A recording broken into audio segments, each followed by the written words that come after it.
தமிழ்நாடு காவல்துறையில் இந்த ஆண்டு காவலர் தேர்வு நடைபெறாது என்றும் அடுத்த ஆண்டு ஜூன் மாதத்தில்தான் ஆள்தேர்வு அறிவிக்கை வெளியிடப்படும் என்றும் தமிழ்நாடு சீருடை பணியாளர் தேர்வு வாரியம் கூறியிருப்பது அநீதி என பாமக தலைவர் அன்புமணி ராமதாஸ் கண்டனம் தெரிவித்திருக்கிறார். இதுகுறித்த கூடுதல் விவரங்களோடு இணைகிறார் எமது செய்தியாளர் பாண்டியராஜன். வணக்கம் பாண்டியராஜன், உங்களிடம் இருக்கும் தகவல்களை சொல்லுங்க.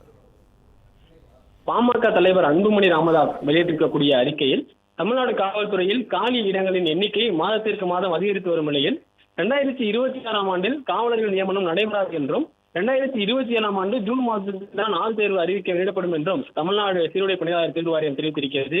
காவல்துறை பணியில் சேர லட்சக்கணக்கான இளைஞர்கள் ஆர்வத்துடன் காத்திருக்கும் வேளையில் ஓராண்டு முழுவதும் காவல் தேர்வு நடத்தப்படாது என்று அறிவிப்பது பெரும் அநீதியாகும் என பாமக தலைவர் அன்புமணி ராமதாஸ் தெரிவித்திருக்கிறார்.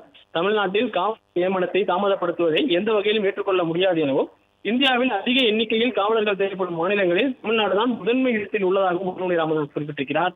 போதைப் பொருள் புழக்கத்தை கட்டுப்படுத்துவது, பெண்களுக்கு எதிரான குற்றங்களை தடுத்தல் ஆகியவை அரசின் முதன்மை கடமையாக மாறியுள்ளன எனவும், இதற்காக காவல்துறையில் தனிப்பிரிவுகள் ஏற்படுத்தப்பட்டுள்ள நிலையில் அவற்றை வலுப்படுத்த போதிய எண்ணிக்கையில் காவலர்கள் நியமிக்கப்பட வேண்டும் எனவும் அன்புமணி ராமதாஸ் வலியுறுத்தியிருக்கிறார். இதற்கு தேவையான காவலர்கள் தமிழக காவல்துறையில் இல்லை என்பது மறுக்க முடியாத உண்மை எனவும் பாமக தலைவர் அன்புமணி ராமதாஸ் அவருடைய அறிக்கையில் குறிப்பிட்டிருக்கிறார்.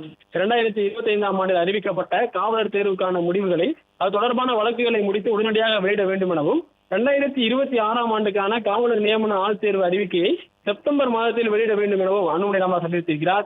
அது சாத்தியமில்லை என்றால் காவலர் பணிக்கான வயது வரம்பை பொது பிரிவினருக்கு 30, பிற்படுத்தப்பட்ட மிக பிற்படுத்தப்பட்ட வகுப்பினருக்கு 32 எனவும், பட்டியலின மற்றும் பழங்குடியினருக்கு 35 வயதாகவும் தமிழக அரசு உயர்த்த வேண்டும் என்றும் வலியுறுத்துவதாக அன்புமணி ராமதாஸ் அவருடைய அறிக்கையில் குறிப்பிட்டிருக்கிறார்.